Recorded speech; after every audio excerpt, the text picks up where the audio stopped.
disse que se eu não pagasse a quantia que ele estava pedindo, ele ia contar tudo pro Milton, pro Guilherme. Não, mãe. Esse piloto sabe do nosso acordo. Evidente que não. Ele nem ninguém sabe do nosso acordo.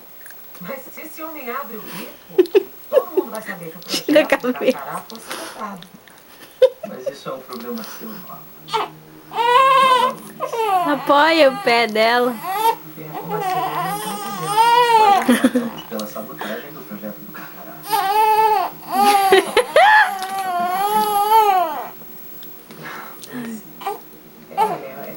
Eu não posso ficar com essa despesa. Despesas extras fazem parte de qualquer negócio, Norma. Dormiu. Mas você não pode provar que deu dinheiro a esse homem. Oi, amor. Afinal, desde quando Apoia aí de o novo. chantagista passa recibo, não é? Norma, eu vou tentar ser direto. Se você Dormiu. realmente deu algum dinheiro